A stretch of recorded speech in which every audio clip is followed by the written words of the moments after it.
أنا شهد، عندي 18 سنة، أولى طب، عايشة في حي شعبي.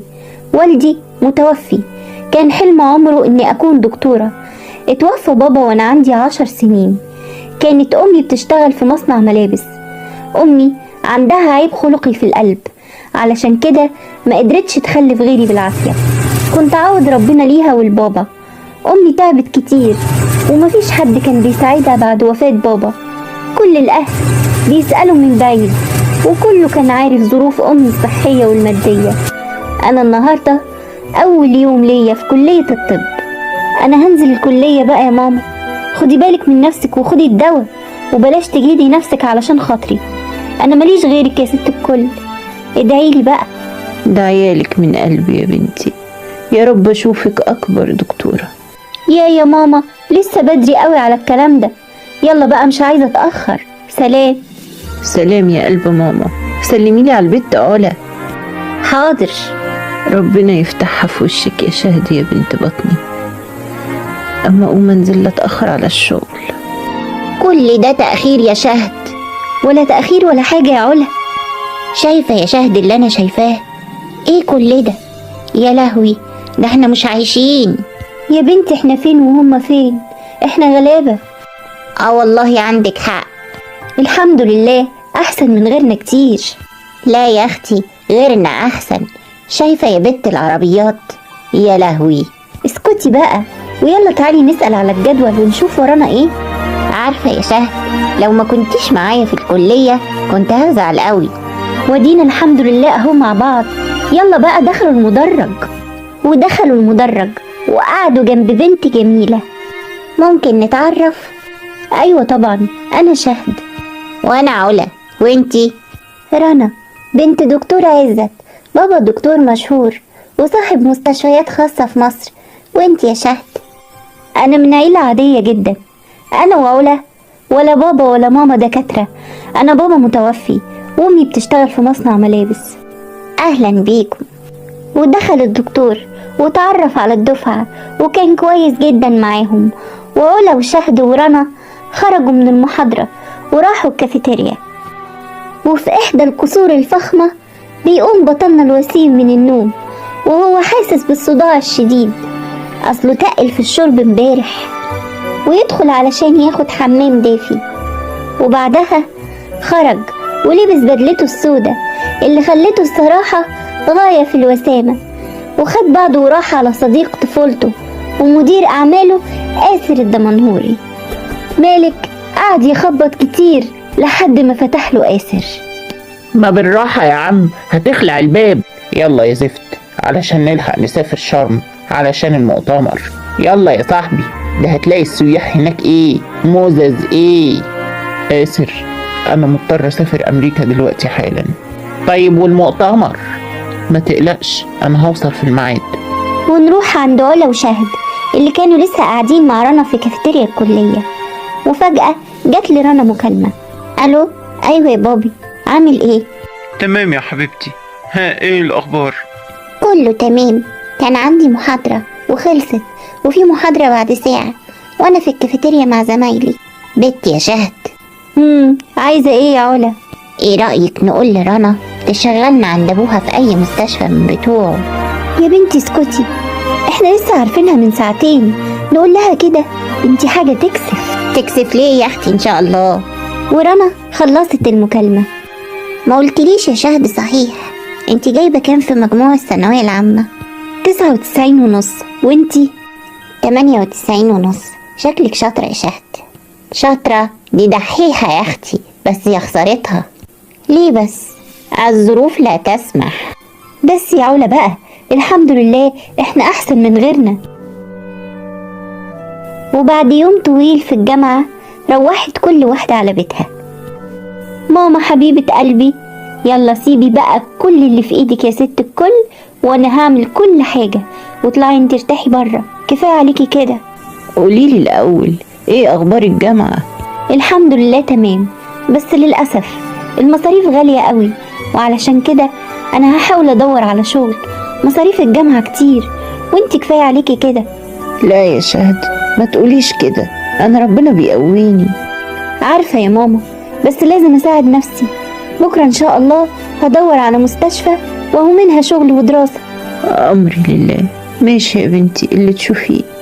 بجد يا ماما، انا بعد ما روحت الجامعة النهاردة وشفت اللي شفته اكتشفت ان احنا مش عايشين. ليه يا بيت؟ أحسن من غيرنا. لا يا ماما، عربيات ايه ولبس ايه وبرفانات ايه، مش قادرة اقولك. ماشي يا أختي، الجدعني وانت تبقي زيهم. حاضر حاضر يا ماما حاضر. ما قلتليش يا رنا، ايه اخبار الكلية؟ كله تمام، وتعرفت كمان على بنتين كويسين جدا وأوائل على مدارسهم في ثانوي. ربنا يبارك فيكي يا حبيبتي، عايزاكي أحسن مني ومن باباكي. كفاية أخوك اللي كره الطب وسافر يدور على حلمه برا. معلش يا ماما، كل واحد لازم يدور على حلمه، وانت عارفة انه بيحب الرسم. أنا أملي في ربنا وفيكي بإذن الله. وفي صباح يوم جديد على أبطالنا في الكلية، وبعد المحاضرة ما خلصت، ما يلا بينا نقعد في الكافيتيريا يا بنات على ما المحاضرة التانية تبدأ. لا يا بنات، أنا هستأذن كده ساعة وارجع على ميعاد المحاضرة التانية. ليه يا شهد، في حاجة؟ لا، بس عاوزة أدور على شغل في أي مستشفى أو عيادة خاصة، علشان المصاريف بقت كتير على أمي وهي تعبانة ومش حمل مصاريف زيادة. طيب وهتعرفي توفقي يا شهد؟ أكيد طبعا إن شاء الله، منها مذاكرة ومنها شغل. يلا أستأذن أنا. طيب ايه رأيك، انا هكلم بابي واشوف لو ممكن تشتغلي في المستشفى عنده.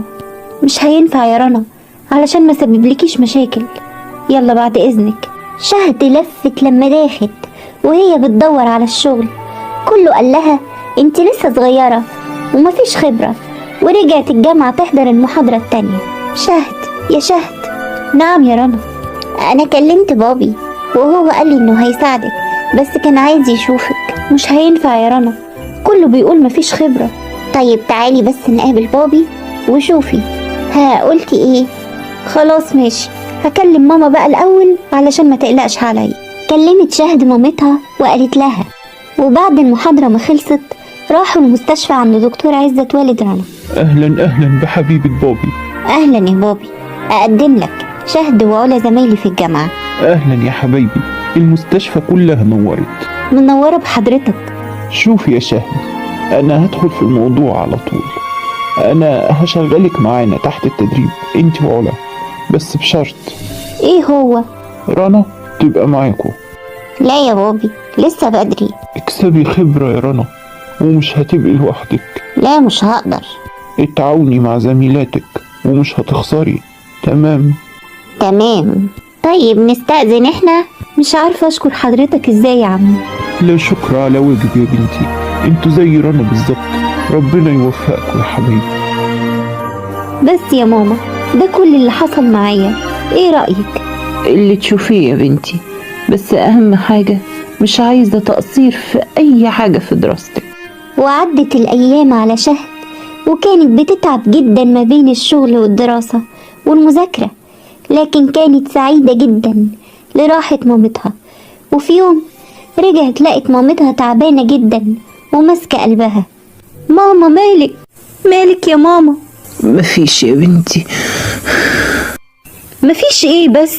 انت شكلك تعبان قوي، يلا نروح المستشفى.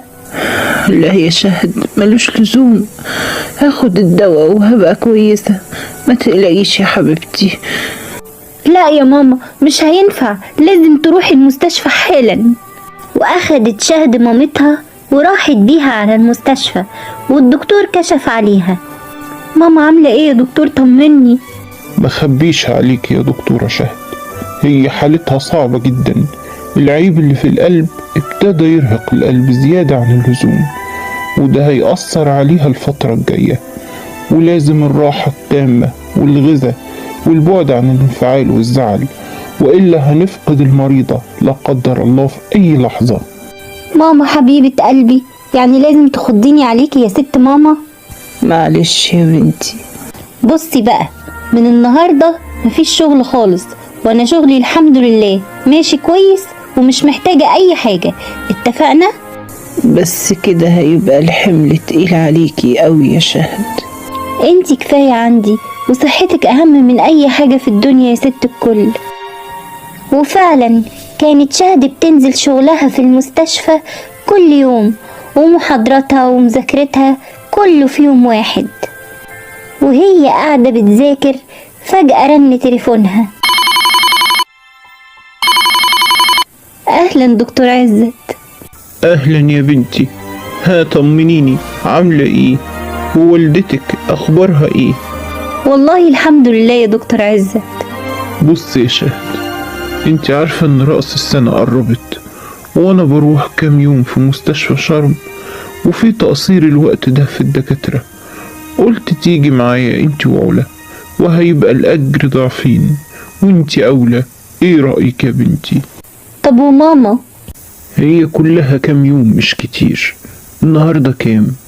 25. طيب يوم 28 هنسافر، ويوم 31 تبقي هنا. ها شوفي نفسك وردي عليا، تمام يا بنتي؟ حاضر يا عمي، مع السلامة. ماما، دكتور عزت عايزني أسافر معاه كام يوم شرم، في شغل هناك وأجر ضعفين. ايه رأيك؟ أنا أصلا محتاجة فلوس الأيام دي، وقلت فرصة. قلتي ايه؟ روحي يا حبيبتي، دي فرصة حلوة قوي، وانا معايا ربنا وخالتك ام احمد جارتنا، ما تقلقيش عليا. ماشي يا ماما، وانا كمان هروح لخالتي واقول لها تيجي تقعد معاكي اليومين دول. وبعد يومين سافرت شهد في العربية مع دكتور عزت هي ورنا. وفي ليلة راس السنة وفي المستشفى، شهد، عايزك تركزي انت وعلا كويس جدا في شغلكم النهاردة، لان ده يوم مش عادي، وفي كمان مؤتمر مهم جدا جنبنا، وهيحضر فيه معظم رجال الأعمال، يعني مفيش دلع. وفي قاعة المؤتمرات كان متواجد جميع رجال الأعمال سواء عرب أو أجانب. ويدخل مالك العزيزي بكل وقار وغرور، ويتحرك حواليه كل الصحفيين والبودي جاردات تمنع الجميع من التواصل معاه. ليه اتأخرت على المؤتمر يا مالك باشا، مع انك معروف بالوقت المظبوط؟ أنا كنت في فرنسا ولسه واصل حالا، فأكيد التأخير ده لظروف خارجة عن إرادتي. طيب ممكن تقول لنا مضمون المؤتمر ايه وتوقعات حضرتك ايه؟ أكيد مؤتمر ناجح وكله يستفيد. بعد إذنكم بقى، أنا متأخر. ويخلص المؤتمر بعد 4 ساعات. أنا مش فاهم أنت جايبنا هنا ليه؟ اليوم كان صعب جدا، وأنا ما صدقت المؤتمر خلص. عايز آخد كاس وأفوق. يلا بينا على البار. طيب كل الأول، أنت ما أكلتش أي حاجة من الصبح. لا، أنا عايز أفوق وأسهر سهرة حلوة الليلة شكلها فل، ولازم تبدأ السنة الجديدة بحاجة جديدة. أديك شايف. يلا بينا. يلا، أمري لله. أنت إيه، ما بتخافش على نفسك؟ لا، مش بخاف. يلا، ده ليلتنا عنب. وبعد حوالي ساعة ومالك مستمر في الشرب، آسر الحقني. تعالوا بسرعة، شيلوا مالك باشا على المستشفى اللي جنب الفندق في الاستقبال. فين الدكاترة اللي هنا؟ ايوه حضرتك، في ايه؟ معرفش، وقع من طوله مرة واحدة. ترولي بسرعة، ممكن حضرتك تسيبه وتتفضل في الاستراحة؟ لا، ما اقدرش اسيبه. ثواني طيب، اكشف وادخلك تطمن عليه، بس سيبني اكمل شغلي بعد اذنك. خير يا شهد، ايه ده؟ ده مالك العزيزي عنده ايه؟ عنده هبوط وضغطه واطي، وريحته كمان شكله سكران ولا ايه؟ طبعا لاقي محاليل واكتبي تقرير بالحالة والضغط والهبوط بسرعة. حاضر. شكله مكلش بقاله فترة كبيرة وشرب كتير. اكيد انا شخصت كده برضو. طب انا همشي اتابع بقية الحالات اللي برا، وانتي كملي. شهد وهي بتقيس الضغط مالك فتح عينيه. الحمد لله على سلامتك، خوفتنا عليك. عامل ايه دلوقتي؟ هو انت مين؟ انا الدكتورة شهد. طيب قربي كده. ليه؟ قربي بس. حاضر. في ايه بقى؟ مالك حاول يبوس شهد، وهي يا عيني جالها حالة ذهول. انت ايه اللي انت بتعمله ده؟ انت قليل الادب. انت اتجننتي؟ انت ايه اللي عملتيه ده؟ انا ههد المستشفى عليكي. انت مفكر نفسك مين؟ انت ما عندكش دم ولا ادب. ازاي تعمل كده في بنات الناس؟ فاكر نفسك ايه؟ ويقوم مالك من على سريره وهو متعصب جدا. أول مرة في حياته حد يتجرأ ويعمل معاه اللي عملته شهد. كانت عينيه بتطق شرار. انا هوريكي يا زبالة، انا هعمل ايه؟ ده انا مالك العزيزي. وجري على شهد، وجريت شهد وخرجت بره المستشفى بسرعة. اليوم كان كله مطر وبرد، وهي عمالة تجري بأقصى سرعة، والدنيا ليل وقلبها بيدق بطريقة جامدة، ورجليها مش شايلاها، لحد ما شافت شاليه منور، وقعدت تخبط على الباب لحد ما فتح لها شاب. وأول ما فتح الباب وقعت من طولها. انا فين؟ الحمد لله على سلامتك. انا فين وانت مين؟ اصبري بس، في ايه؟ اهدي وهدي نفسك. انا ايه اللي حصل لي؟ انا مش فاكرة حاجة غير افتكرت. وفجأة سمعوا صوت ضرب نار. ايه صوت ضرب النار ده؟ اطلعي يا بت من عندك، وإلا قسما عظما ما سيبك عايشة. مين دول؟ وعايزين منك ايه؟ وايه حكايتك بالظبط؟ ارجوك احميني منهم ارجوك. طيب اهدي وانا هطلع اشوف في ايه. في ايه؟ مين اللي بيزعق كده؟ انتوا مين وعايزين ايه؟ اهلا زين باشا. في ايه؟ مسكتوا حرامي؟ ايه صوت ضرب النار ده؟ هي لسه احتفالات راس السنة شغالة؟ لا يا باشا، احنا بندور على واحدة حرامية سرقت مالك بيه. اهلا مالك بيه. اهلا زين باشا، انت هنا؟ ايوه، انت عارف المؤتمر خلص متأخر، والجو زي ما انت شايف، وقلت مش هعرف اسوق كده، فقلت اقضي الليلة في الشاليه بتاعي لحد الصبح. خير، في حاجة؟ واحدة حرامية سرقت مني ساعة ألماظ وانا كنت تعبان في المستشفى. لا يا خبر، الناس ما بقاش عندها رحمة. انا لو شفتها هجيبها لحد عندك. انت تؤمر يا مالك بيه. العفو يا زين باشا. ومشي مالك بعد ما اتأكد ان زين ما يعرفش عن شهد اي حاجة، ودخل زين الشاليه. انت بقى ايه حكايتك؟ وفين الساعة؟ ساعة ايه؟ ده كداب، والله كداب. انا ما شفتش ساعة ولا حاجة. انا هحكي لك كل حاجة. البت دي لو ما ظهرتش هقلب شرم فوق دماغكو. انتوا فاهمين؟ مش انا مالك حتة بنت صغيرة تعمل فيا كده. وهي عملت ايه؟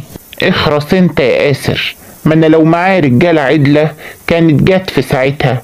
مش بقالنا 4 ساعات بندور على حتة بت، ان ما وريتها ما بقاش انا مالك العزيزي. بقى كل ده حصل لك؟ بس هو بيقول كلام غير ده خالص. هو انسان كداب بيضحك عليك. انت لازم تصدقني، ده كان عاوز يموتني لولا اني جريت من المستشفى بسرعة وقعدت اجري في الشارع زي المجنونة تحت المطر. عموما انا متشكرة ليك قوي على اللي عملته معايا.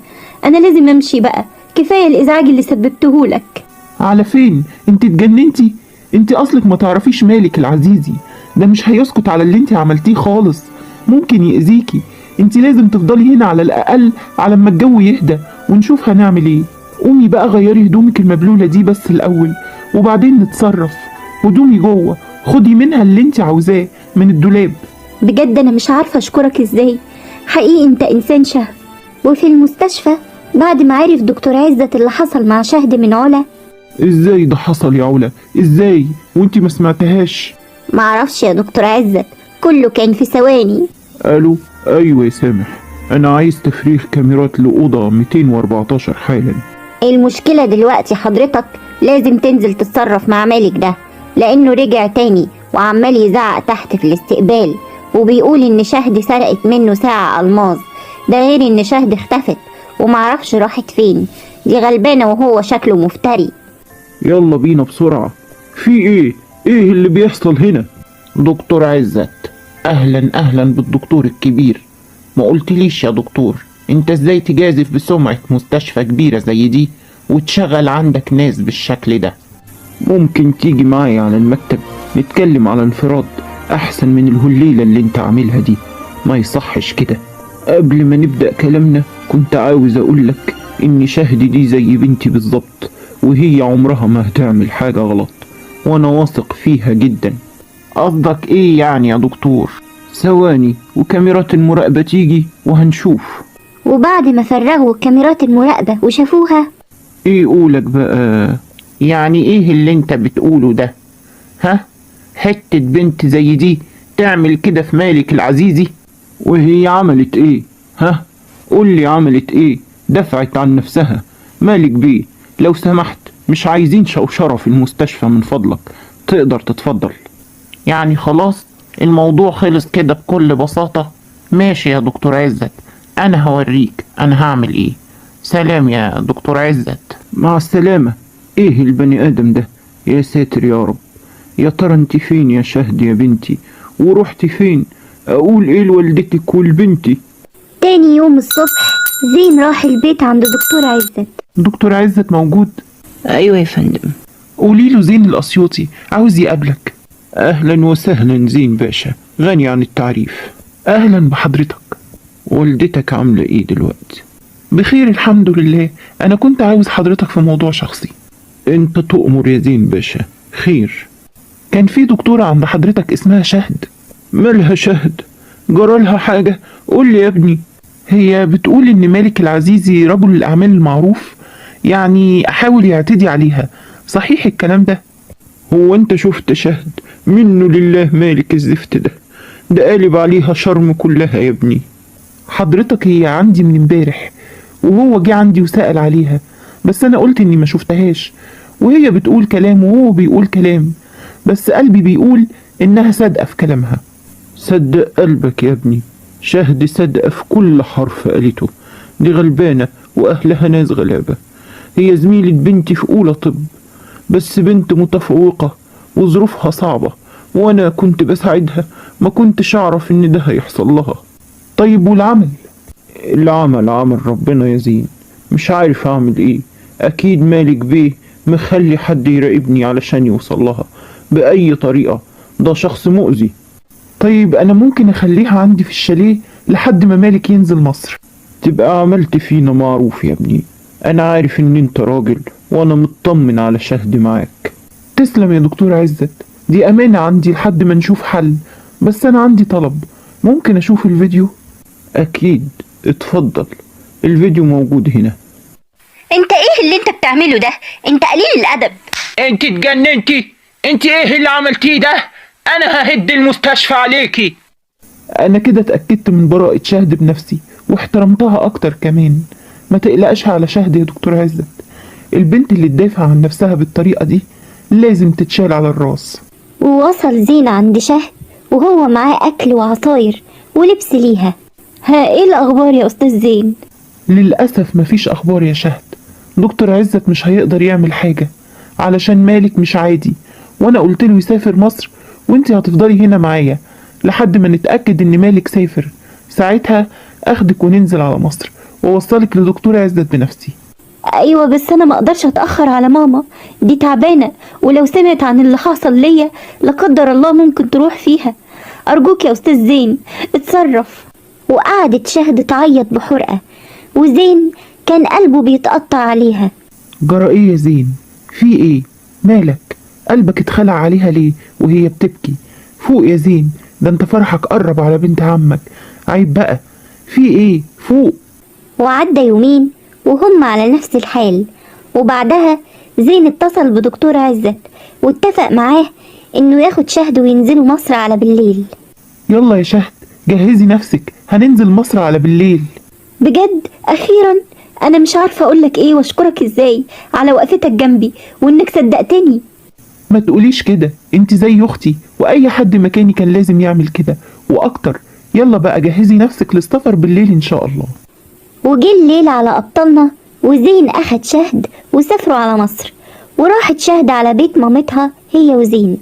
واول شهد ما دخلت البيت قلبها اتقبض وحست بحاجه مش طبيعيه، وقعدت تخبط لحد ما فتحت لها خالتها الباب وهي لابسة اسود في اسود وعمالة تعيط. شهد حبيبتي بنتي الغالية، شفت أمك يا شهد واللي جرالها؟ مالها ماما؟ أمك تعيش انت يا بنتي. لا يا خالتي، ما تهزريش في الحاجات دي. ماما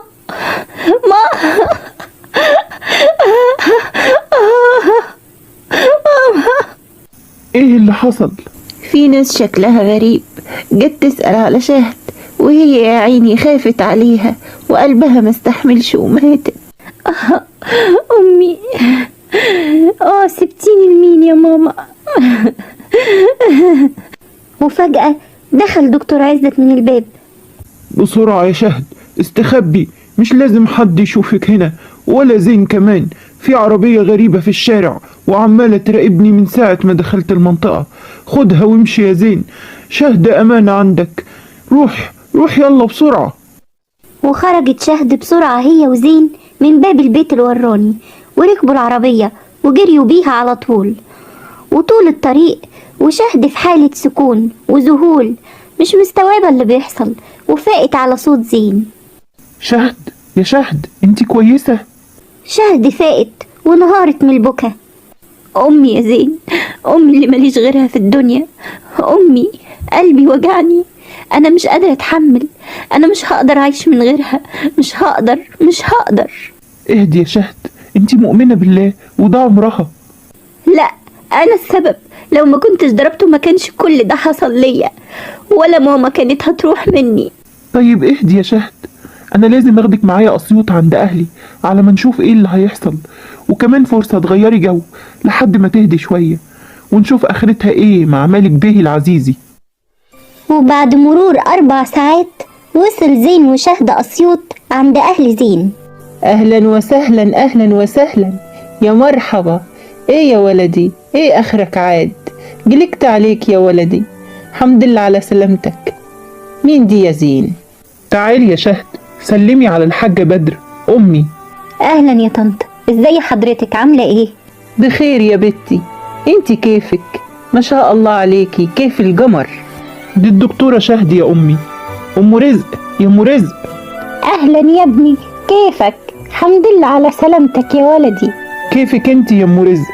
بقولك ايه، خدي الشنط دي على فوق وجهزي أوضة بنت من البنات، بس بسرعة والنبي يا أم رزق.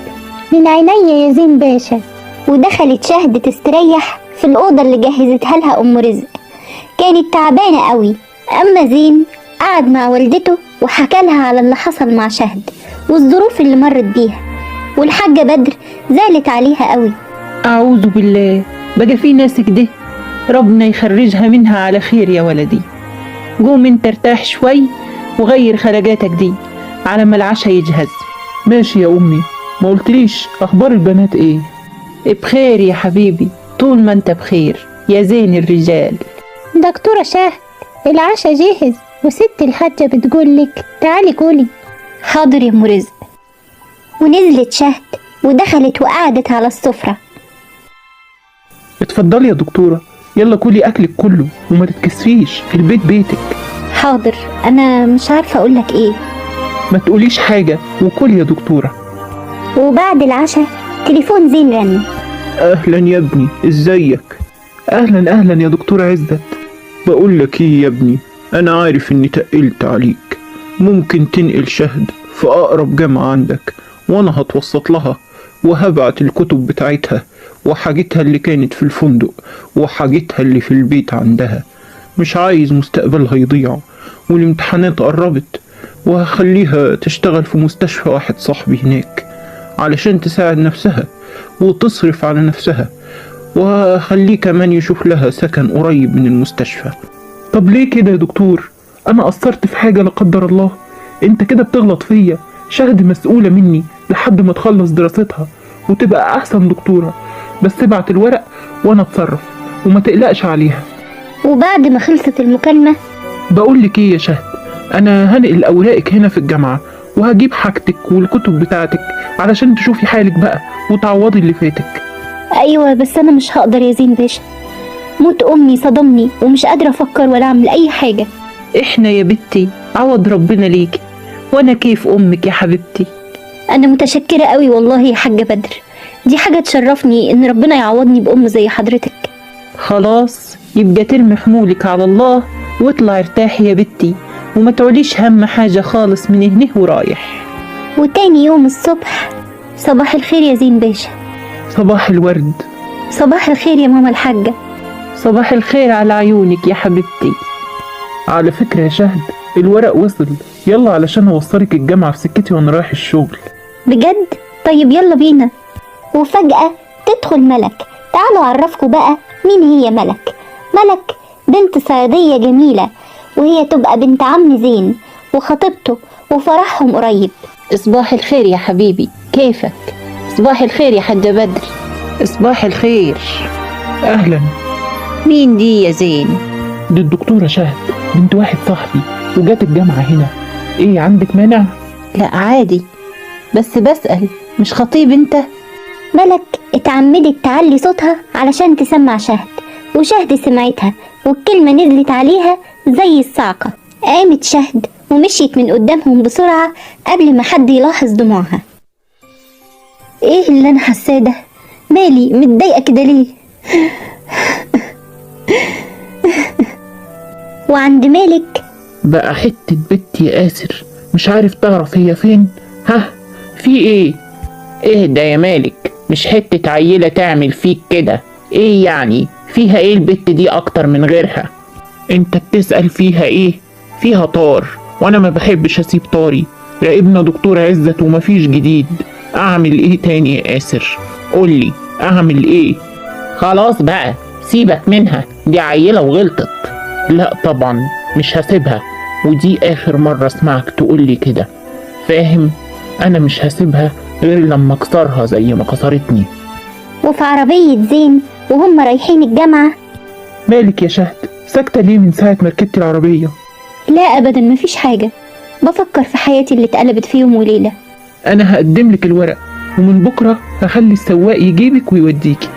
انا تعبتك معايا قوي ومشيلك همي بزيادة، ربنا يجازيك خير على كل اللي بتعمله معايا يا زين باشا. وبعد كام أسبوع، وتحديدا يوم حنة زين وملك. يلا يا بنتي تعالي معايا علشان نحضر الحنة. معلش يا ماما الحاجة، اعفيني، انا عندي مذاكرة كتير النهاردة ولازم اخلصها. لا يا بنتي تعالي اتبسط شوية وشوف اخوات زين وتعرفي عليهم. يلا يا شهد. طب لو ليا خاطر عنديكي ما تبقيش قاعدة لوحدك هنا، قلبي هياكلني عليكي عاد. وبعد شوية جت شهد وهي لابسة فستان سواريه جميل وكان مبين جمالها أكتر. انا كده خلصت يا ماما الحاجة، ها قوليلي رأيك ايه؟ حلو كده؟ بسم الله ما شاء الله، ايه الجمال ده كله. زين لما شافها بلم وكان نفسه يخبيها ومحدش يشوفها غيره.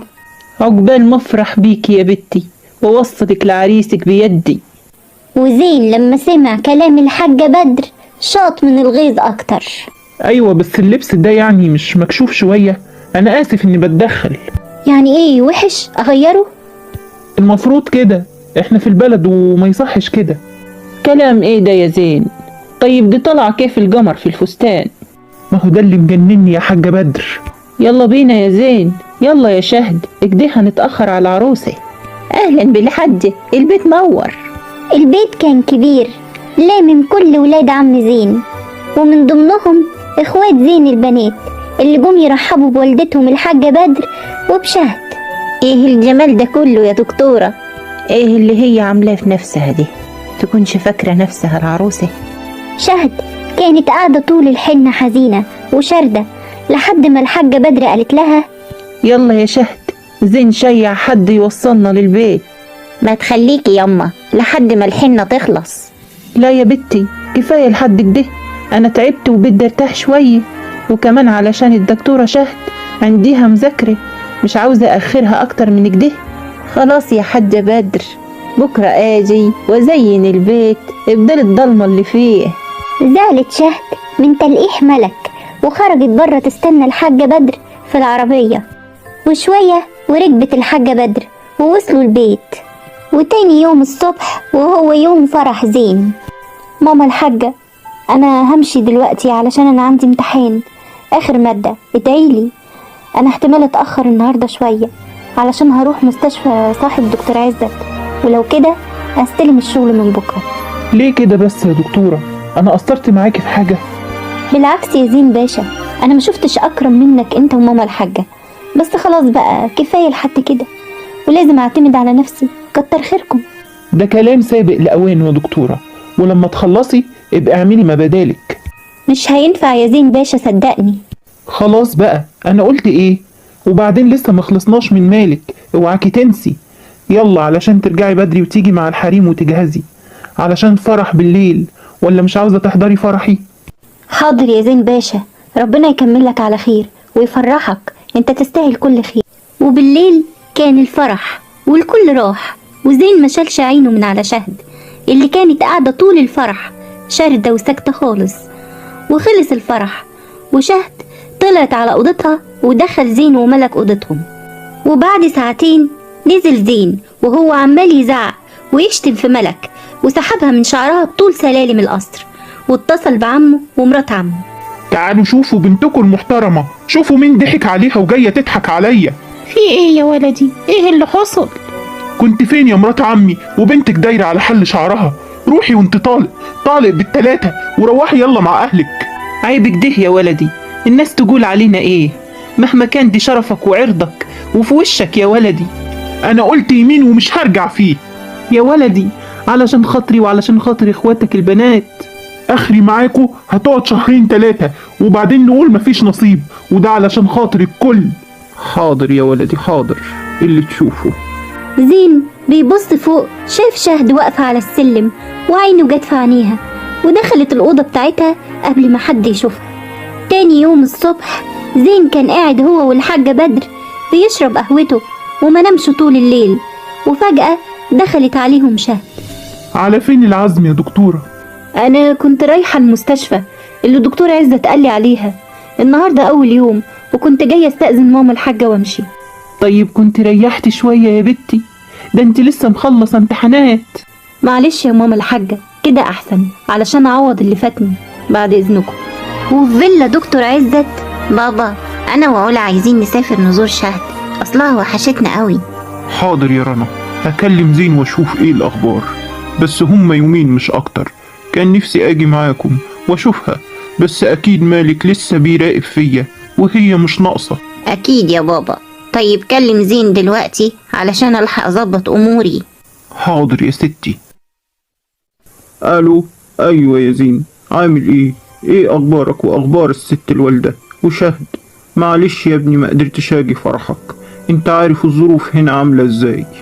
ولا يهمك يا دكتور عزت، ربنا يعينك. كنت عاوز أطلب منك طلب، بس والله محرج منك يا ابني، طلباتي كترت قوي، بس البنات رنا بنتي وعلا صاحبة شهد كان نفسهم يزوروا شهد، أصلها وحشتهم قوي.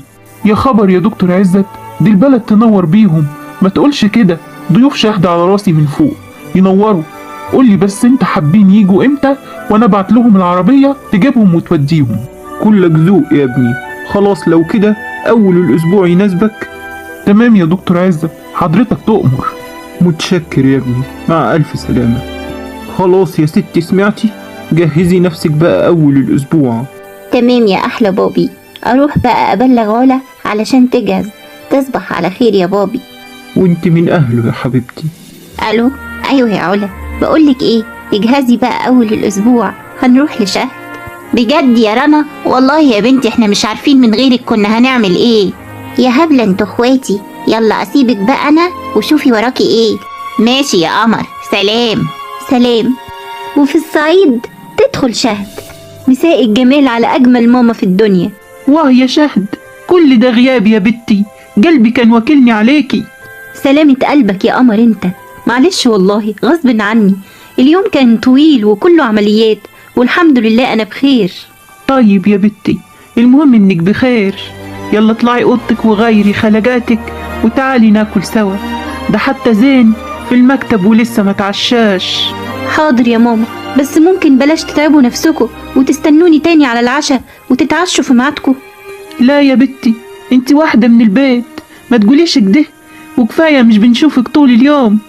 ربنا يخليكي ليا يا ماما الحاجة، بجد انت عوض ربنا ليا بعد كل اللي شفته. وبعد 10 دقايق تنزل شهد وتدخل على السفرة. ازيك يا دكتورة، عاملة ايه؟ واخبار الشغل معاكي ايه؟ بخير يا زين باشا، كله تمام الحمد لله. مساء الخير عليكم. مساء النور. وقام زين من على الأكل بمجرد دخول ملك. دكتورة، عايزك في المكتب بعد ما تخلصي اكلك. حاضر. بعد اذنكم. اتفضل يا ولدي. وبعد شوية راحت شهد المكتب عند زين زي ما طلب. اتفضلي اقعدي يا دكتورة. وعند الحاجة بدر. خبر ايه يا مرات عمي؟ ابنك ماله؟ كأني قتلت له قتيل. في ايه عاد؟ ولا حاجة يا بنتي، هو عمل لك حاجة؟ ده ولا كأني موجودة خالص اصلا. بيكفي اللي عملتيه يا ملك. يعني أنا كنت أعمل إيه يعني؟ أنا طلع عليا مجموعة من الشباب واغتصبوني وخفت أقول لحد، بس قلت لأمي.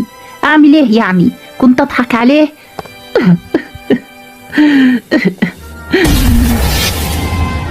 ادخلي يا عروسة، غيري فستانك وتوضي علشان نصلي ركعتين ونبدأ حياتنا على نور وبركة ربنا. حاضر يا حبيبي. وتدخل ملك الحمام وتليفونها يرن وزين يرد. ايوه يا قمر، انا عارف ان الليلة ليلتك، بس اكيد الحمار جوزك مش هيقفش العملية، يبقى ساعتها انا كده وفيت بوعدي. لازم انتي كمان توفي بوعدك وتبعتي باقي الفلوس، احسن امك دي ناشفة قوي ومش عايزة تطلع الحلاوة. ما تردي يا ملك، ولا سيد الرجال عندك.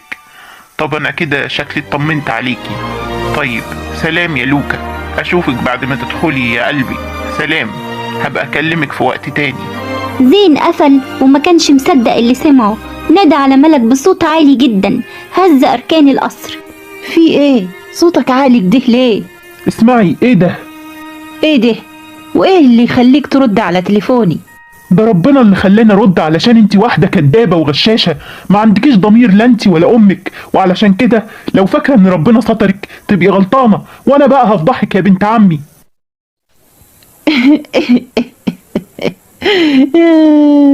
طب يا بنتي اهدي، ربنا يسترها على ولاياه. قومي يا بنتي اطلعي على اوضتك. مش هطلع غير لما أعرف الحرباية دي عايزة إيه. بزيادة مشاكل ووجع راس من تحت راسك، كفاية عملتك. بص يا شهد، دكتور عزت كلمني وقال لي ان اصحابك عاوزين يجوا يشوفوكي، وانا قلت لدكتور عزت ان اللي عاوز يجي يشوفك يتفضل ينورنا هنا في اي وقت، ده بيتك طبعا يا شهد. هيجوا هنا؟ دول وحشني قوي بجد. أنا مكسوفة منك ومن ماما الحاجة. شكرا بجد على كل اللي عملتوه وبتعملوه علشاني. ياما نفسي اعمل اكتر من كده واساعدك يا شهد، من ساعة ما شفتك وانتي قلبتيلي حياتي كلها. زين باشا، يا زين باشا، ايه انت رحت فين؟ لا لا ولا حاجة، معلش انا متأسف، سرحت بس شوية. طيب استأذن حضرتك، انا هطلع اوضتي ارتاح. تصبح على خير. تلاقي الخير. وأول ما خرجت شهد من الأوضة لقت ملك مستنياها. كنت بتعملي ايه معاه لوحدكم وقافله الباب؟ مش مستحية؟ ملك، عيب كلامك ده. عيب؟ بتقولي عيب يا مرات عمي؟ ومش عيب على خطافة الرجالة اللي قاعدة مع زين أكتر من ربع ساعة لحالهم وقافلة الباب؟ وخرج زين من المكتب بعد ما سمع كلام ملك كله. ملك، اعتذري لشهد حالا. أنا أعتذر؟ ليه عاد؟ أنت جوزي ومن حقي أغير عليك. اعتذري حالا بقولك يا ملك، والدكتورة مش غريبة، دي صاحبة مكان زيها زي اللي في البيت، بالعكس دي تؤمر والكل ينفذ. اعتذري حالا يا ملك، يا اما مش هسيبك قاعدة في البيت لحظة. لا خلاص، أنا أسفة. وجريت ملك على أوضتها وهي مش طايقة نفسها ولا حد كمان طايقها على فكرة. ليه كده يا زين باشا؟ انت بتعملها كده ليه؟ لو قعدتي هتسبب لك مشاكل، انا من بكرة هدور على شقة واقعد فيها. عن اذنكم. عاجبك كده يا حاج بدر؟ مش كنت غورتها مع امها وارتحنا؟ لا دي كمان بجحة وقليلة الرباية. معلش يا ولدي، علشان اختك. اختي مالها؟ والله لو يكلمها ليكون اخر يوم في عمره. وملك دخلت أوضتها ومسكت التليفون واتصلت بوالدتها. انا هفضل كده لحد ميتة. انا تعبت يما. مش انت اللي عملت كده في نفسك وفيا يا بنت بطني؟ ابوك حالف يوم ما تيجي يوم ما يطلقني علشان معرفتش اربي، وجايه تقول اتحمل وما تحملش. انت هتفضلي عنديكي لحد ما تصلح اللي عملتيه وترجع على ذمته. اتلمي وعيشي يا بنت بطني وحاولي تصلح اللي انكسر. وفي صباح يوم جديد نزلت شهد ومعاها شنطة هدومها. صباح الخير يا ماما الحاجة. خبر ايه يا شهد؟ انت هتاخدي على كلام ملك ولا ايه؟ دي بنت مخها طاقك. اعجل يا بنتي، هتروحي فين وانت ملكيش حد؟ يا بنت اغزي الشيطان. ويدخل زين. خبر ايه يا دكتورة؟ البيت بيتك وانت كده بتعملي مشاكل، ولو مشيتي يبقى ملك قبلك. ها قلت ايه؟ يلا سيبي شنطتك دي ويلا علشان اوصلك المستشفى في طريقي. أنا بجد ما بقتش عارفة أقول لكم إيه. حاضر يا زين باشا. وبعد يوم طويل من التعب في المستشفى رجعت شهد البيت، وبعد ما طلعت السلم ورايحة على أوضتها قابلت ملك في وشها. انتي برضك لساكي قاعدة وما مشيتيش؟ انتي ايه مفيش دم خالص كده؟ خلي عنديكي شوية أحمر وحسي على دمك بقى. وجه زين من وراها بعد ما سمع كلامها. انت بأي صفة بتتكلمي كده؟ انت فاكرة نفسك صاحبة بيت يا ملك؟ انت هنا زيك زي ام رزق. لا ام رزق ايه؟ انت زيك زي الكرسي ملوش اي لازمة وشاغل مكان على الفاضي، وانا حذرتك قبل كده ملكيش دعوة بالدكتورة، سامعة؟ وده اخر تحذير ليك يا ملك. حاضر يا زين. وتدخل شهد أوضتها وتترمي على السرير وتعيط بحرقة، مش عارفة تعمل ايه ولا تتصرف ازاي. وفجأة يخبط الباب وشهد تمسح دموعها. ادخلي يا خالة أم رزق. ويدخل زين بهبته وطلته، وتتفاجئ شهد وتقوم من على السرير أول ما تشوفه. انا اسف اني خبطت عليكي، انا بس كنت جايب ده ليكي. ايه ده؟ ده تليفون جديد بالخط بتاعه، انا عارف ان تليفونك ضاع في الحادثة. ايوه بس انا مش هقدر اقبله. كفاية كرمك معايا لحد كده. عيب يا دكتورة تكسفي ايدي. ايوه بس ما بسش يا ستي، تسمحي لي بقى اتصل اطمن عليكي. يا خبر، انت بتستأذن؟ انت تتصل في اي وقت على فكرة. والله انا من عارفة ارد جمايلك دي كلها ازاي. ولا جمايل ولا حاجة، انتي مش عارفة غلاوتك عندنا ولا ايه؟ عارفة، ربنا يقدرني وارد ولو حاجة بسيطة من جمايلك دي. طيب يلا بقى علشان الحاجة تحت في انتظارنا علشان العشاء. اما ملك دخلت اوضتها ومسكت تليفونها تكلم مامتها كالعادة. بجد اني ما بقيتش قادرة اتحمل، بيكفي لحد كده. انا خلاص يما همشي واللي يحصل يحصل. ولحد ميتة هتفضل كده؟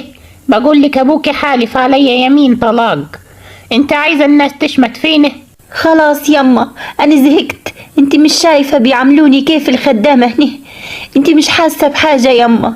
انت السبب في كل حاجة. ربنا ينتقم منك، ربنا ينتقم منك يا ملك. وتاني يوم الصبح يلا يا ام رزق، يلا جهزي كل اللي قلتلك عليه. يلا همي، الناس زمانها على وصول. حاضر يا حجة. اهدي، هو في ايه؟ هو احنا جايلنا ضيوف ولا ايه؟ ايوه يا بنتي، صحبات شهد جايين يشوفوها ويقعدوا معاها كام يوم. ايه اهو دي اللي ناقص. مش كفاية هي، لا وكمان صحباتها.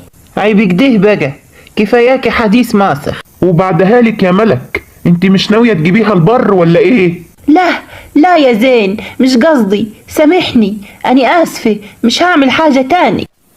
وجريت ملك، وبعد شوية جت شهد. صباح الخير عليكم. صباح النور يا بنتي، يلا عشان تستقبلي ضيوفك. أنا بجد مش عارفة أقول إيه، يعني مش كفاية عليكوا أنا، لا وكمان أصحابي. وبعدين يا دكتورة انت صاحبة مكان ومش غريبة زي ما قلتلك قبل كده. وبعد كام ساعة جت رنا وعلا في القصر. اهلا وسهلا، اهلا وسهلا، نورتوا البلد كلتها. أهلا بيكي يا طنط. عاملين إيه يا بنات؟ بجد وحشتوني قوي. ودخل زين بكل وسامته وهبته. اهلا وسهلا، اهلا بضيوف الدكتورة شهد. ايه يا بنتي يا شهد القمراية ده؟ هو في كده؟ يا خرابي، ده الواد قمر. هو في الصعيد كده اصلا؟ اتاريكي يا اختي قاعدة ومبلطة. يخرب عقلك يا علا، زي ما انتي عمرك ما هتتغيري ابدا. يلا يا حاجة، فين الاكل؟ زمان الجماعة جاعوا من الطريق. الصراحة احنا جوعنا قوي يا استاذ والله. والكل اتجمع على السفرة، حتى ملك جت وقعدت معاهم. يا خبر، ايه كل الاكل ده يا طنط؟ تعبناكي معانا كده. لا يا بنتي، تعبك راحة، ما تقوليش كده. لا، على كده انا هسكن هنا. وكلهم ضحكوا على علا. وعاملة ايه يا شهد في المستشفى مع دكتور محمد؟ الحمد لله يا رنا، كله كويس. يا بنتي انت مش متخيلة بيشكر فيكي قد ايه البابا، وبيقوله انك هتبقي دكتورة كبيرة جدا. ده هو اللي دكتور جميل، والشغل معاه ممتع جدا، وكمان دكتور كده كله ذوق يا بنتي والله. زين اتضايق من كلام شهد على الدكتور. يا ام رزق، هاتيلي القهوة على المكتب بعد إذنكم، البيت بيتكم. وبمجرد ما قام زين من على السفرة، ملك خدت راحتها في الكلام معاهم. منورين، وانتوا كمان كده زي شهد دكاترة. ايوه، امال ايه، احنا كنا كلنا في كلية واحدة، بس منه لله بقى اللي كان السبب وفرقنا عن بعض. ومين ده اللي كان السبب؟ مفيش حاجة يا ملك، ده موضوع وراح لحاله. يلا يا بنات على فوق علشان ترتاحوا شوية. بعد إذنك يا ماما الحاجة. إذنك معاك يا بنتي. يا ترى مخبية ايه يا ست شهد؟ ما بقاش ملك إلا لما أعرف. وعند البنات في الأوضة. ايه يا بنت العز ده كله؟ يا بنت تلمي، فضحتينا، يقولوا علينا ايه؟ وهم لسه هيقولوا، ما قالوا خلاص. وحشتوني قوي يا بنات، والله القعدة من غيركم وحشة قوي. معلش يا شهد، كله هيعدي، قولي يا رب. يا رب. وعند زين في المكتب. مالك يا زين؟ فيك ايه؟ اعقل كده، دي أمانة، وانت عمرك ما خنت الأمانة. وفجأة دخلت الحاجة المكتب عند زين. اتفضلي يا حاجة. بقول لك ايه يا ولدي، ما تاخد مرتك وتروح تغير جو شوية في أي حتة. بتقولي ايه يا حاجة؟ مرات مين؟ انت ناسية ولا ايه اللي حصل؟ يا ولدي، ما تبتدي معاها حياة جديدة، وهي خلاص عرفت غلطتها، ومهما كان دي بنت عمك. انت بتقولي ايه بس يا حاجة؟ استحالة، دي واحدة ولا عندها دين ولا اخلاق، ازاي امنها على شرفي وولادي ومالي؟ استحالة يا امي، انت بس قلبك ابيض، فاكرة الناس كلها زيك. لا يا حاجة بدر، دي عقربة.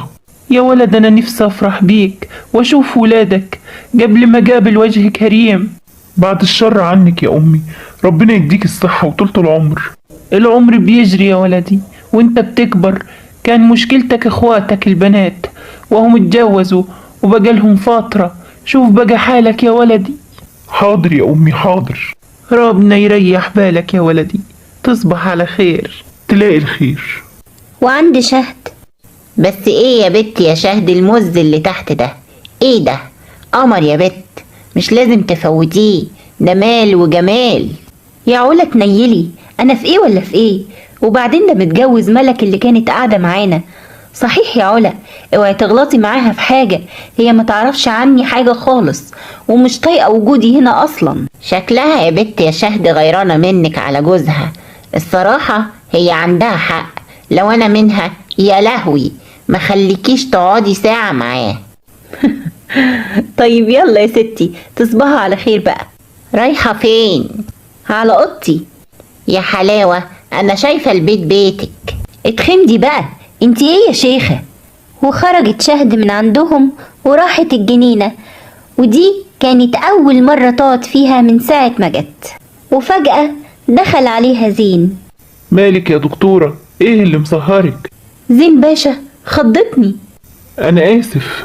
لا ولا يهمك، أصلي أول مرة أقعد في الجنينة، بس تعرف الجو في الجنينة تحفة بصراحة. طيب استأذن انا واسيبك تستمتعي بالجو الحلو ده؟ لا خليك، وجودك بيطمني. بجد؟ بجد. تعرف يا زين باشا، أنا مش عارفة أرد جميلك إزاي. أنت صدقتني، ومش بس كده، وقفت جنبي وما تخليتش عني. واحد تاني كان قال أنا مالي، بس أنت راجل شهم ونبيل وجدع. زين فرح قوي بكلام شهد. ما تقوليش كده يا دكتورة، دي اقل حاجة، انت بنت ناس وكان باين على شكلك، واللي زي مالك العزيزي ما يعرفش يعني ايه بنات الناس. ده إنسان مريض بجد، أنا مش عارفة هو عايز مني إيه. تعرف أنا قلبي وجعني قوي قوي، وحاسة إني في دوامة ومش عارفة فوق، ومش قادرة استوعب ليه يحصل معايا كل ده، وانا اصلا ما عملتش اي حاجة. انا كنت بدافع عن نفسي بس، والله بجد انا نفسي انتقم منه، لانه دمر حياتي وضيع مستقبلي وحرمني من اغلى حاجة في حياتي، امي. خلاص يا دكتورة، ربنا موجود، انت اقوى منه بكتير. خلاص بقى، كفاية بكا. صحيح كل واحد جواه وجعه. وانت وجعك ايه؟ مالك يا زين باشا؟ يعني ما انتش عارفة؟ يلا اسيبك تطلعي لاصحابك، تصبحي على خير. وفي صباح يوم جديد على أبطالنا. يا مرحبا يا بنات، يلا بقى عاوزاكوا تفطروا كويس. صباح الخير يا مرات عمي. صباح النور يا ملك، اقعد افطري معانا. والله يا مرات عمي البيت بقى حاجة تخنق، وبقى كله أغراب، الواحد مش عارف ياخد راحته. علا ورنا بصوا لبعض، وشهد زعلت قوي. ما غريب الا الشيطان يا ملك، البيت كبير ويساع من الحبايب ألف. يلا يلا يا بنات ما تأخذوهاش، شكلها ما نامتش كويس. وانام كيف وولدك كيف روميو مع ست شهد؟ طب اختش على دمك، ده راجل متجوز، عيب عليكي. انت بتقولي ايه؟ انت اتجننتي؟ انت بتشكي في جوزك؟ بجد انت انسانة مريضة، جوزك ده راجل مفيش زيه. وعموما لو وجودي ده مزعلك قوي كده، انا ممكن امشي من سكات من غير ما تقولي كل اللي قلتيه وتتهمينا اتهام زي ده. عن اذنك يا حاجة، يلا يا علا انت ورنا. وعند شهد. الو دكتور محمد؟ ايوه يا شهد، ازيك؟ ممكن لو سمحت تديني رقم سمسار؟ كنت عايزة شقة اقعد فيها انا واصحابي لحد ما ادبر حالي. حاضر يا شهد، سيبي الموضوع ده عليا. اهم حاجة بس تكون قريبة من الجامعة والمستشفى، والسعر كمان يكون حنين. حاضر يا شهد. يلا يا بنات، انا هقوم الم حاجتي. استهدي بالله يا شهد، ملك دي بتستفزك، هي ما تعرفش عنك حاجة. اهدي كده واصبري لما زين يجي على الأقل. لا يا رنا كفاية، انا اتحملت كتير قوي منها. بنت يا شهد، انت كنتي مع الموز امبارح؟ احنا في ايه وهي في ايه؟ دي دماغ تانية دي. بتكلم بجد. والله يا بنتي كنت اول مرة اطلع الجنينة وقابلته صدفة، اعمل ايه بس يا ربي، الدنيا مش سايباني في حالي. خلاص ولا يهمك، ما تزعليش نفسك بس، واللي يريحك اعمليه. وفجأة رن تليفون شهد. ايوه يا دكتور محمد. بجد؟ طيب كويس قوي، مش عارفة اشكرك ازاي. ساعة واكون عند حضرتك. وعند الحاجة. ليه كده يا ملك؟ من متى واحنا بنعمل كده في ضيوفنا؟ مش ناوية تجيبيها البر ليه؟ انت شكلك نسيتي نفسك. انا خلاص صبري عليكي نفد. همي لمي هدومك وروحي بيت ابوكي. ملك جريت على اوضتها تتصل بوالدتها وحكت ليها على كل حاجة. لو جيتي انا همشيكي يا ملك، انزلي اعتذري وصححي اللي عملتيه. انت ملكيش مكان وسطينا، الناس تقول ايه، عايزة تفضحينا اياك. وعند الحاجة بدر. تعالى يا ولدي حالا. لا يا شهد، والله ما انت خارجة غير لما يجي صاحب البيت. كفاية يا ماما الحاجة أرجوكي، كفاية لحد كده، كتر خيركم، تعبتكم كتير. أنا بشكرك وأنا هاجي أزور حضرتك كتير. ليه كده يا دكتورة؟ عيب عليكي، ده بيتك واللي غلط لازم يعتذر. أنا آسفة يا شهد، مش قصدي حاجة. آسفك مقبول، بس برضو همشي، كفاية لحد كده. قسما بالله لو مشيتي لملك هتحصلك. ملوش لزوم الكلام ده يا زين باشا، أنا خلاص أخدت قراري. لا يا شهد، عيب تكسري كلمتي. شهد، أول مرة تنطق اسمي من غير دكتورة. خلاص بقى يا شهد، ما تكبريش الموضوع، مهما كان انت غريبة هنا، وما ينفعش كمان تعيشي لوحدك. وبعد كام يوم ودعت شهد علا ورنا وهي زعلانة قوي. ما تزعليش يا بنتي، ده حال الدنيا. الحمد لله على كل حال. بعد إذنك يا ماما الحاجة، هطلع أغير هدومي وأنزل المستشفى. إذنك معاك يا بنتي. وبعد شوية دخل زين لقى الحاجة بدر قاعدة وزعلانة. مالك يا حاجة، مبوزة ليه؟ ما تتجوز يا ولدي واملى البيت عليا بولادك. قريب يا حاجة قريب، بس انت ادعيلي. ملك كانت واقفة بتتصنت عليهم وسمعتهم واتغاظت جدا من كلامهم. لا، أنا لازم أتصرف بسرعة، كل حاجة هتضيع مني. وبعد شوية جت شهد علشان تودع الحاجة بدر قبل ما تروح المستشفى. تسمحي لي يا دكتورة أوصلك في طريقي؟ كنت عاوزك في موضوع. حاضر يا زين باشا. وفي العربية؟ عندك مانع نقعد في أي كافيه؟ مفيش مشكلة. على فكرة قلقتني، في ايه؟ ولا قلق ولا حاجة. ونزلوا وقعدوا في الكافيه. بص يا شهد، تسمحي لي الأول أقولك يا شهد كده من غير دكتورة؟ اتفضل طبعا، يا خبر انت بتستأذن؟ طيب بص يا ستي، أنا مسافر بكرة يومين 3 كده، في مناقصة مهمة ولازم أحضر، وكنت عاوزك تخلي بالك من نفسك قوي، وتخليكي طبعا حريصة في التعامل مع أي حد، وما تنسيش إحنا لسه تحت رحمة مالك بيه، ولو في حاجة تكلميني على طول وأنا هتواصل معاكي كل يوم، ده لو مش مضايقك طبعا. ايه كل القلق ده؟ ما تقلقش يا زين باشا، اطمن وتروح وترجع بألف سلامة. وعند ملك كانت ماسكة التليفون وبتتكلم فيه وهي متضايقة خالص. جرى ايه؟ نازل رن رن رن. انت ناسي اني في بيت جوزي ولا ايه؟ يعني سألت انا عملت ايه في المصيبة اللي وقعتني فيها؟ مصيبة ايه يا قلبي؟ مش البقف بلعها؟ لا يا اخويا، ما هو اللي رد على تليفونك ليلة الدخلة وسمع كلامك كله. منك لله ضيعتني. وماله يا قلبي؟ في الاخر انت ليا، يعني انت في بيته دلوقتي؟ ايوه، خاف على عمه ومرضاش يمشيني دلوقتي علشان كلام الناس. حلو قوي، خليكي بقى عندك، انا هحتاجك. بقول لك ايه، مش عايزة مشاكل لحد كده، كفاية اللي انا فيه. يا بنتي اصبري على رزقك. اعمل ايه في قلبي اللي بيحبك عاد. وفي أوضة الحاجة بدر. يا ام رزق. ايوه يا حاج، مالك فيكي ايه؟ مش عارفة يا ام رزق، هاتيلي الدواء بسرعة. حاضر حاضر. الو، ايوه يا زين يا ولدي، الحقني، الحاجة تعبانة قوي. ليه القلق ده بس يا حاجة؟ ده أنا مسافر بالليل.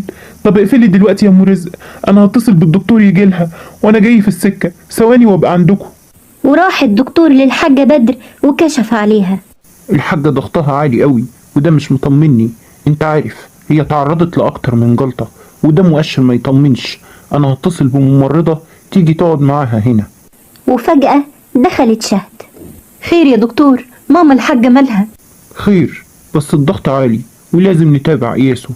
أنا هديلها حقنة دلوقتي وبإذن الله هتكون كويسة. طيب أنا هتابع حالتها وهقيس الضغط وهديلها الإبرة كل 6 ساعات علشان تنزل الضغط. انتي ممرضة؟ لا، دي دكتورة بس لسه بتدرس. طب كويس قوي، أنا هتابع معاكي الحالة بالتليفون، لو في أي جديد تكلميني على طول. تمام يا دكتور. واستأذن الدكتور وخرج. ثواني بقى يا ست الكل، أروح أعملك حاجة مسلوقة تاكليها وأجيلك بقى نسهر سوا. احنا كده هنتقل عليك يا دكتورة وانت جاية من شغلك تعبانة أصلا. لا يا زين باشا، ما تقولش كده، دي أقل حاجة أعملها لماما الحاجة. والله ما أنا عارف أقولك إيه، وكمان أنا مسافر كمان ساعتين ومش عارف هسيبها كده إزاي. اطمن عليها يا زين باشا، الحاجة بدري في قلبي قبل عيني. سافر وانت مطمن، وانا هاخد اجازة لحد ما انت تيجي وتكون الحاجة استردت صحتها هي كمان ان شاء الله. مش عارف أشكرك إزاي يا شهد. ما تقولش كده. أما ملك استغلت انشغال كل اللي في القصر بالحاجة بدر وراحت أوضة زين وخرجت بعد ربع ساعة. كله تمام. طيب يلا بعتي الحاجة واتس بسرعة يا ملك. حاضر يا قلب ملك. وبعد ما زين سافر فضلت شهد سهرانة طول الليل جنب الحاجة بدر تقيس الضغط وتديها الحقنة في ميعادها وتعمل لها كمان مشروبات تنزل الضغط. وتاني يوم الصبح رن تليفون شهد. ألو، صباح الخير يا دكتورة. صباح النور. ها، إزاي الحاجة دلوقتي؟ الحمد لله احسن كتير، والضغط نزل وبقى تمام، وانا معاها اهو، ما تقلقش، ركز في شغلك انت بس وربنا معاك. تسلمي يا رب يا شهد، ربنا يطمنك زي ما طمنتيني. على فكرة أنا لما أرجع من السفر عندي ليكي مفاجأة حلوة قوي، بس يا رب تعجبك. بجد يا زين باشا، ربنا يخليك ليا، قصدي لينا. طيب يا شهد، أنا مضطر أقفل دلوقتي علشان الشغل وهبقى أكلمك تاني. سلام يا دكتورة. سلام يا زين باشا. وفي اجتماع المناقصة عند زين كل الشركات قدمت أوراقها، وتفاجئ زين وقتها بدخول مالك العزيزي المناقصة. إيه ده؟ مالك العزيزي؟ مش ممكن، ربنا يستر. وفي المناقصة حصلت المفاجأة اللي زين عمره ما كان يتوقعها. مالك العزيزي قدم نفس ميزانية زين، ومش بس كده، لا ده كمان قدم كل أفكار وتخطيط زين بالحرف الواحد. وده طبعا قبل ما زين يقدم أوراقه، ووقتها اتصدم زين صدمة كبيرة وما قدرش يتصرف، وكل الشركات قدمت أوراقها. وبعدها تم الإعلان عن فوز مالك العزيزي بالمناقصة. زين باشا، ايه اللي حصل جوه ده؟ مش عارف، مش قادر استوعب اللي سمعته. اللي حصل ده ملوش غير تفسير واحد. انا مش قادر افكر، دماغي هتتشل. مين اللي عمل كده؟ وعند مالك انا مبسوط قوي يا ياسر. تعرف كان نفسي اشوف شكل زين قوي. احنا لازم نحتفل بقى ولا ايه؟ لا مش وقته خالص يا ياسر، ورانا شغل كتير. مناقصة النهاردة دي نقلة كبيرة للشركات العزيزي. ماشي يا كبير اللي تشوفه. وبالليل وصل زين الصعيد وهو كله غضب ومش طايق نفسه، ونزلت شهد بسرعة علشان تستقبل زين. لما ام رزق بلغتها ان زين وصل كانت فرحانة قوي، وجواها امل وحب وشوق. اصل زين كان وحشها قوي. ودخل زين القصر، كان مرهق جدا ومش قادر يقف ولا يتكلم. الحمد لله على السلامة يا ولدي، أجهز لك الوكل؟ لا يا ام رزق، كتر خيرك. انا هروح اطمن على الحاجة وبعدين ادخل اوضتي. مشي زين وهو مش شايف شهد خالص، وشهد استغربت جدا من معاملته، أول مرة ما ياخدش باله منها. وفي أوضة الحاجة بدر. ازيك يا حاجة، عاملة ايه؟ وازاي صحتك دلوقتي؟ بخير يا ولدي، انت كيفك؟ مالك يا ولدي، فيك ايه؟ مهموم ليه؟ مفيش حاجة يا امي، مفيش. مخنوق شوية وتعبان. عملت ايه يا ولدي في السفرية؟ عدت على خير؟ للأسف لا يا حاج بدر. في حد من هنا لعب علينا لعبة قذرة وزبالة، وانا من طيبة قلبي صدقته. لعبتي دي؟ خير يا ولدي، قلقتني. مفيش يا حاجة، ما تشغليش بالك. بعد اذنك انا داخل ارتاح شوية. وعند مالك كان بيشرب وبيحتفل إنه انتصر على زين. اول واحد كان يقف ليا زين الاسيوطي، عقبة كبيرة في حياتي. خلصت منها النهاردة. عقبال اللي في بالي، انا مالك العزيزي، اللي يجي في سكتي افرمه. وعند ملك الو، ازيك عامل ايه؟ وحشتني يا روح ملك. وانت كمان يا وش السعد. ها اخبار البيت عندك ايه؟ طمنيني. البيت حزين وكئيب جدا من بعد رجوع زين، ده راجع كأن هموم الدنيا ملياه. مسكين. تاني يوم نزلت شهد وهي ساندة الحاجة بدر، وزين كان قاعد على ترابيزة السفرة، وأول ما شافها قعد يسقف كتير، واستغربت شهد والحاجة. برافو عليك يا دكتورة، بجد ممثلة هايلة. برافو، انت المفروض تبقي ممثلة مش دكتورة. بصت شهد لزين باستغراب، وهي مش فاهمة حاجة خالص من الكلام اللي بيقوله. سبحان الله على البراءة اللي مالية عينيكي. يا حرام، ولا كأنك عاملة حاجة خالص. ملاك واحنا الشياطين. ليه يا دكتورة؟ انا عملت معاكي ايه؟ قولي، انطقي، انا عملت ايه؟ وملك خرجت من أوضتها على صوت زين، ووقفت تسمع من بعيد. ليه تخونيني؟ ليه تغدري بيا؟ ليه؟ أنا اسكتي خالص، مش عايز اسمع صوتك ولا اشوفك تاني. نزلت الكلمة على شهد زي الصاعقة، طلعت تجري على أوضتها، ودخلت ملك أوضتها قبل ما شهد تشوفها. ايه اللي انت بتقوله ده يا زين؟ ليه يا ولدي؟ في ايه؟ انا من حق افهم. البت عملت ايه؟ دي زي الملاك يا ولدي. قول في ايه؟ من متى وانت بتعامل بنات الناس كده؟ دي تربيتي فيك، اسمعها الاول. انت مش فاهمة حاجة يا حاجة بدر، مش فاهمة حاجة. اصلك عاملة زيي بالظبط، بتشوفي الناس بقلبك مش بعقلك. دي طعنتني في ظهري، وانا اللي فتحت ليها بيتي. بس انا اللي غلطت وكنت صيدة سهلة، ودخلت عليا لعبتها هي والمجرم التاني. بس انا والله ما هسيبه في حاله. فهمني يا ولدي، قول لي في ايه؟ ورق المناقصة اتسرق من مكتبي اللي في القصر ووصل لإيد عدوي وكسب المناقصة اللي بقالي شهور بحضر فيها. مين هنا يعرف مالك غيرها؟ ردي عليا يا حاجة، أنا هتجنن. مين يعرفه غيرها؟ هو خلاها تمثل عليا اللعبة القذرة دي علشان اطمن ليها وادخلها بيتي وفي الآخر تعمل معايا كده؟ ده جزاء المعروف. قوليلي يا حاجة، أنا هتجنن. وشهد دخلت الأوضة وهي عمالة تبكي بمرارة. ليه يا ربي؟ ليه بيحصل معايا كده؟ أنا تعبت من ظلم البشر، تعبت. فينك يا ماما؟ يا ريتك أخدتيني معاكي.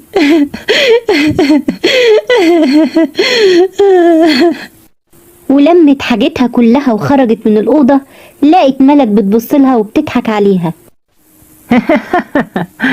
مع السلامة يا قلبي، هتوحشيني. ونزلت شهد ونادت عليها الحاجة بدر لما شافتها. رايحة فين يا شهد يا بنتي؟ معلش يا ماما الحاجة، كفاية لحد كده. يا بنت اصبري للصبح يكون زين هدي ونتكلم معاه. لا يا ماما الحاجة، شكرا. أنا بس كنت عاوزة أفهم أنا عملت إيه لكل ده. لو هو متضايق من وجودي وشايف إني حمل عليه كان قال، بدل كل اللي عمله ده يهني ويجرحني ويخوني. أنا عمري ما خنته ولا خنت ثقة أي حد فيا أبدا. طب حطي نفسك مكانه يا بنتي.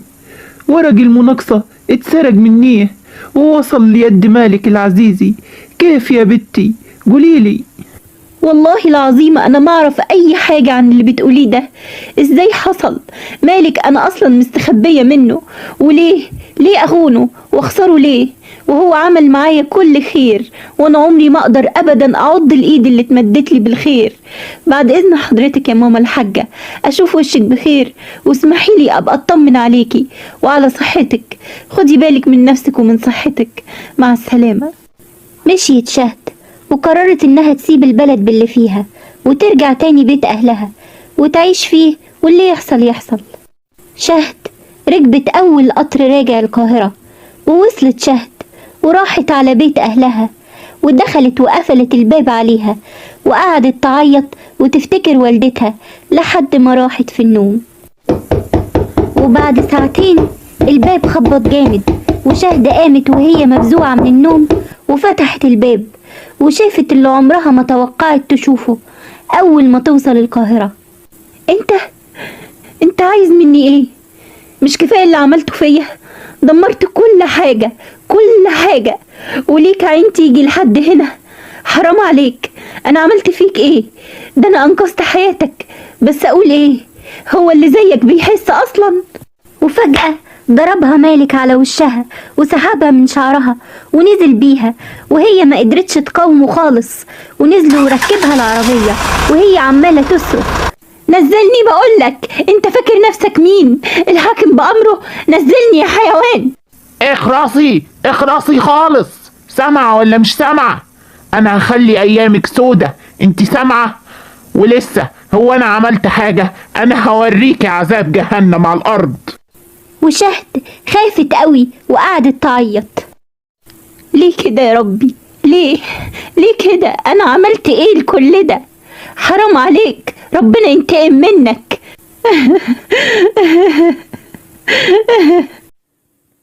مالك اخد شهد وراح بيها على قصر كبير. من النهاردة انت هتعيشي هنا في القصر ده وهتكوني خدامة تحت رجلي، ولو عملتي حاجة ما عجبتنيش يا ويلك مني. انت فاهمة؟ وفعلا عايشت شهد في القصر تحت رحمة مالك أسوأ أيام حياتها، وكل يوم كانت تروق وتغسل وتمسح وتطبخ، ده غير الضرب والذل والإهانة. كانت بتتمنى الموت. وعند دكتور عزت: انت بتقول ايه يا دكتور محمد؟ يعني شهد فين دلوقتي؟ وليه ما بلغتنيش بكل ده؟ انا كنت فاكر ان حضرتك عندك علم. طيب اقفل وانا هكلم زين، اكيد يعرف هي فين. وقفل دكتور عزت التليفون واتصل بزين. ايوه يا زين يا ابني، ايه اللي انا سمعته ده؟ وشهد فين؟ هي مشيت ومعرفش عنها حاجة. ازاي يا زين؟ انت بتقول ايه؟ دي امانة عندك، هي دي امانتي اللي عندك، وانا صنت الامانة، بس للأسف هي اللي ما صنتنيش يا دكتور عزت. انا مش فاهم حاجة، ايه اللي حصل بالظبط؟ وحكاله زين على كل حاجة. هقول ايه؟ اسمح لي، انت واحد ما بتفهمش خالص. ازاي تفتكر ان شهد تعرف مالك وهي يا عيني ولا تعرفه ولا شافته غير الليلة اياها؟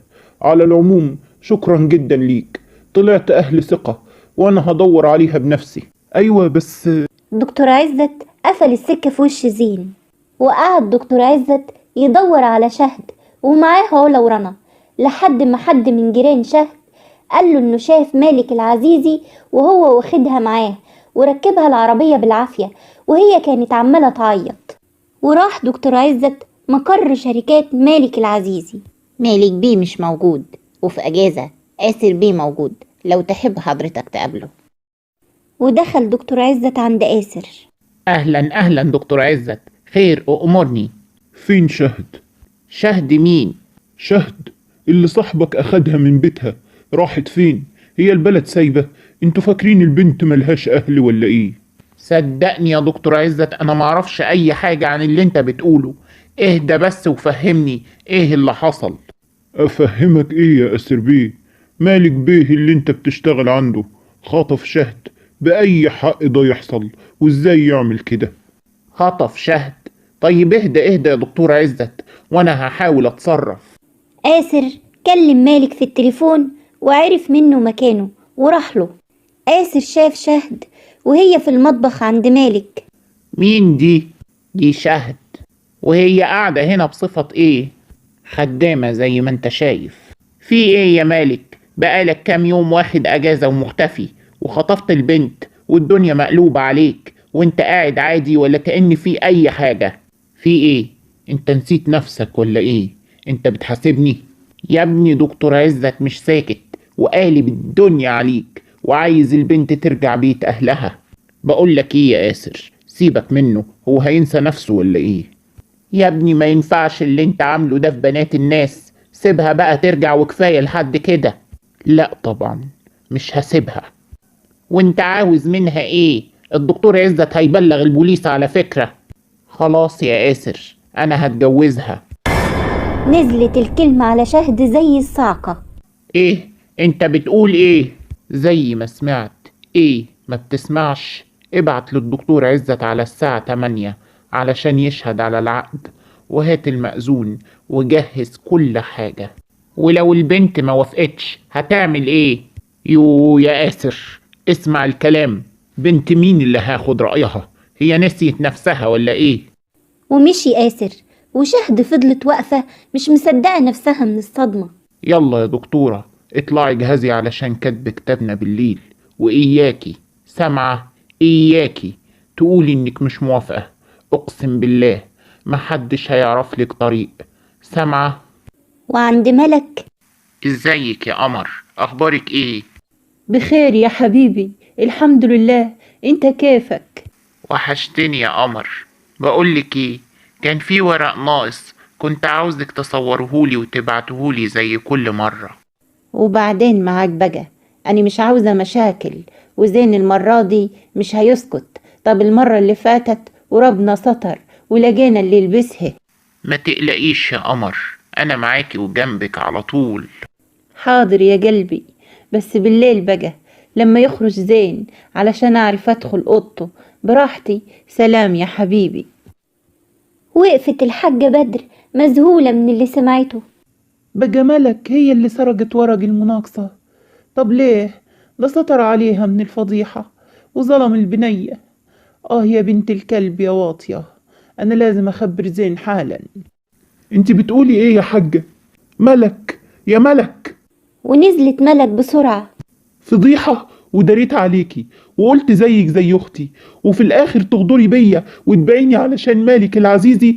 تعرفيه منين يا ملك؟ وبتنقلي اخباري ليه؟ ومن امتى؟ ردي عليا يا بنت عمي، ليه؟ علشان مالك العزيز يبقى حبيبي يا زين. بجد انت ارخص انسانة شفتها في حياتي. بسرعة اخرجي برا البيت، ويا ريت ما اشوفش وشك تاني هنا، وانسي خالص انك ليكي ابن عم اسمه زين. يلا بسرعة. وجريت ملك وخرجت برا البيت واتصلت بالتليفون. يا نعم، خير حصلك ايه؟ خير ايه؟ أنا في مصيبة، الحقني. مصيبة ايه؟ اهدي وفهميني. زين عرف كل حاجة وطردني. أنا عايزة أشوفك ضروري. لا، أنا مش فاضي دلوقتي، مش وقته خالص أصلا. أيوه، ما أنت خلاص أخدت اللي أنت عاوزه، وأني ما عادش مني فايدة وهترميني. أديكي قلتيها، ما عادش منك فايدة، خلاص خلصنا. ويا ريت تنسيني وتمسحي رقمي من عندك أصلا، علشان مش هرد عليكي تاني. باي باي يا حلوة. يا واطي، والله لوريك ملك هتعمل فيك ايه. فضحتني وخليتني جبت العار لأهلي، وتقول لي خلاص خلصنا. طب نهايتك على ايدي يا مالك الكلب. ودقت الساعة 8 وفاقت شهد على كتب كتابها على مالك العزيزي. شهد يا بنتي، لو عوزتي أي حاجة أنا موجود. وبعد كتب الكتاب مشي كل اللي في القصر، وقعدت شهد تبكي على حالها، ومالك عمال يشرب وسكر على الآخر، كان حاسس بنصر كبير بعد اللي عمله. وفجأة رن جرس الباب وفتح مالك. ملك، ايه اللي جابك هنا؟ انت اتجننتي ولا ايه؟ ليه؟ علشان جيت بيت حبيبي أبقى اتجننت؟ ودخلت ملك وشافت شهد وهي لابسة الفستان الأبيض. شهد، انت بتعملي ايه هنا؟ انت اللي بتعملي ايه هنا؟ ده بيت جوزي زي ما انت شايفة. ايه؟ بتقولي ايه؟ اللي بتقوله ده صح؟ رد عليا. صح؟ انت اتجوزت؟ ودي انت المفروض تتجوز نانا مش هي. ليه كده يا مالك؟ بتعمل فيا ليه كده؟ طيب يا مالك، انت لا هتبقى ليه ولا هتبقى لغيري.